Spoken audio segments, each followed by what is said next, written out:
Bonjour, dans cette vidéo, tu pourras t'entraîner à prouver qu'une fonction est dérivable en un point. Alors si cet exercice te pose des difficultés, à tout moment tu pourras cliquer sur le lien SOS ici à droite pour visualiser une autre vidéo qui t'expliquera bien plus en détail toute cette méthode. C'est parti pour la première question, tu peux mettre la vidéo en pause. Correction. Donc dans cette première question, on te demande de représenter graphiquement la fonction f qui est définie par f de x égale la valeur absolue de 2x plus 5. Petit rappel sur la valeur absolue.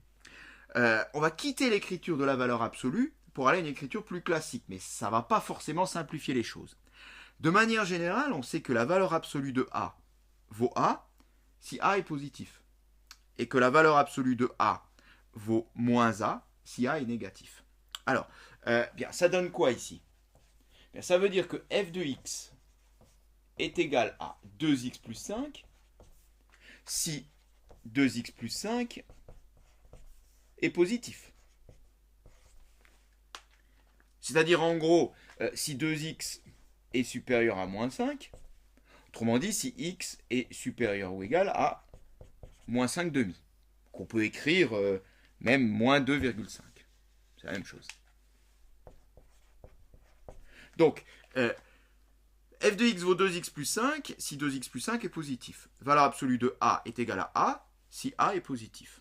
Donc f de x égale à 2x plus 5 si x est plus grand que moins 2,5 et on retiendra que ceci.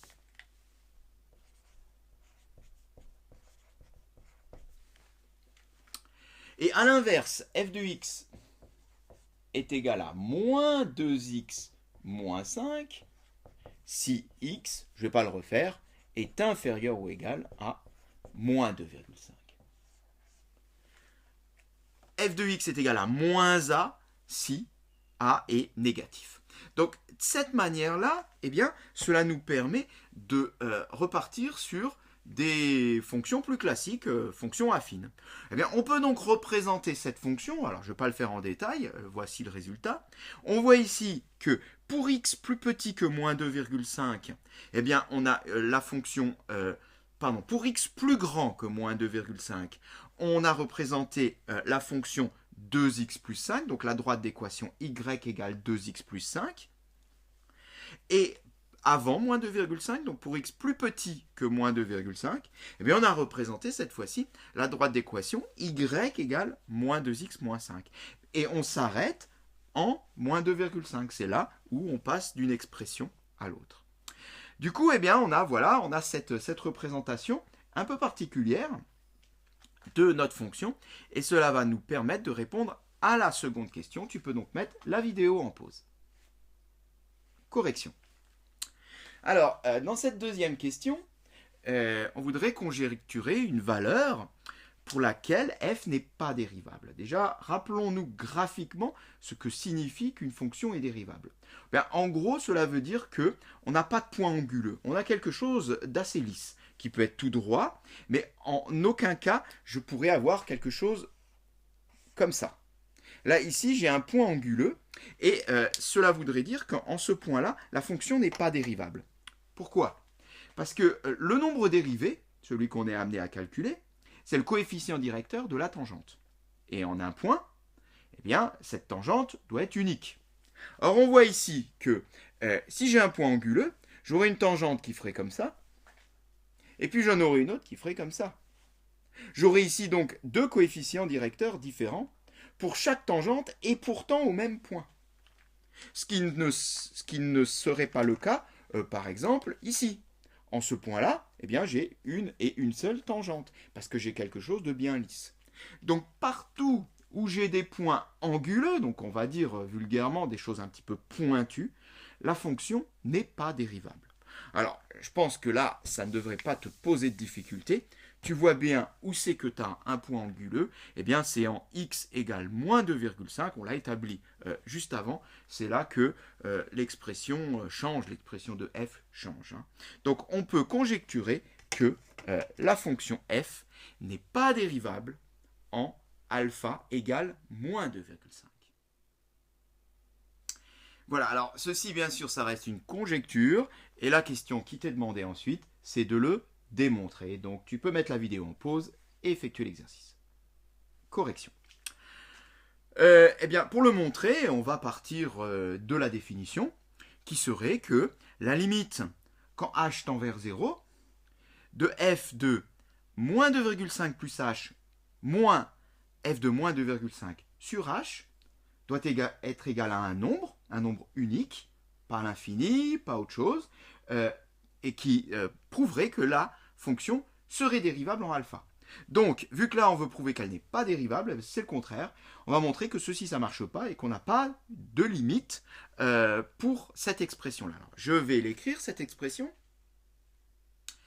Calculons donc, alors je l'ai noté A simplement pour éviter de le réécrire plein de fois, hein, f de moins 2,5 plus h moins f de moins 2,5 sur h. Hein. Donc ça c'est pour vérifier si la limite quand h tend vers 0 de cette expression existe ou non. Donc on va prouver qu'elle n'existe pas. Bien, ce qu'on peut déjà dire, c'est que ceci, le calcul de ceci va dépendre eh bien, de x. On va d'abord se placer dans le cas où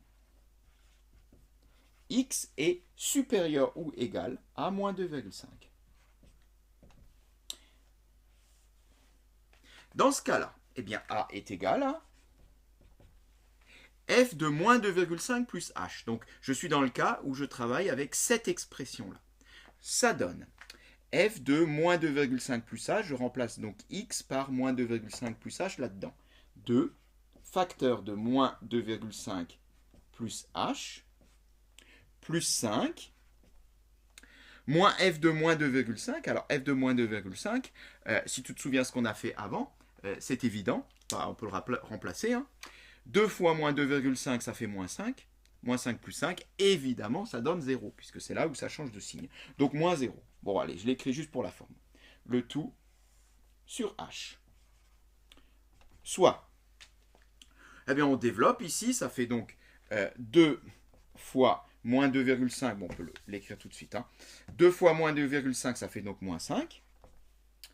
Plus 2 fois h. Plus 5. Plus 0, je ne l'écris plus maintenant. Sur h. Moins 5 et plus 5 s'en vont. Il reste 2h sur h qui donne bien 2. Voilà. Donc, cette expression-là vaut 2 si x est supérieur ou égal à moins 2,5.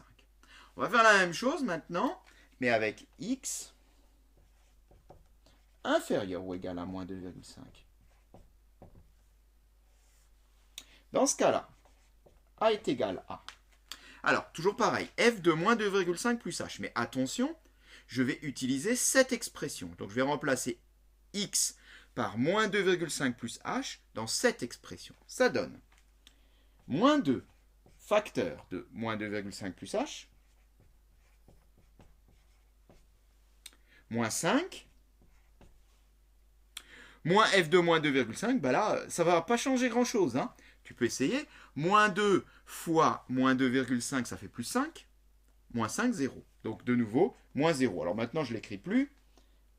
Le tout sur h égale. On distribue. Moins 2 fois moins 2,5, ça fait 5. Moins 2 fois h, ça fait moins 2h. Moins 5. Le tout sur h. 5 et moins 5 s'en vont. Il reste donc moins 2h sur h. Les h s'en vont, il reste moins 2.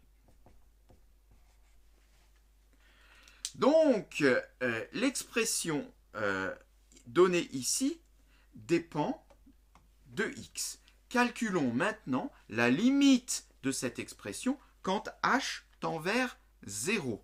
Eh bien, ça donne quoi? On peut enlever le graphique maintenant. Dans ce cas, limite quand h tend vers 0 de f de moins 2,5 plus h moins f de moins 2,5 le tout sur h égale, bien, quand h tend vers 0, qu'est-ce qui se passe? Ceci ne dépend pas de h, donc je n'ai même pas à réfléchir, ça fait 2. Et qu'en est-il pour le deuxième cas? Eh bien, c'est pareil. quand h tend vers 0, ceci ne dépend pas de h, donc le résultat est moins 2. De toute façon, quel que soit h, le résultat fait moins 2. Ce qui veut dire que pour x plus grand que moins 2,5, eh bien, j'ai une limite égale à 2. Pour x plus petit que moins 2,5, j'ai une limite égale à moins 2. Eh bien, la limite n'existe pas, puisque je ne trouve pas une valeur unique. On peut en conclure que notre fonction n'est pas dérivable en x égale à moins 2,5.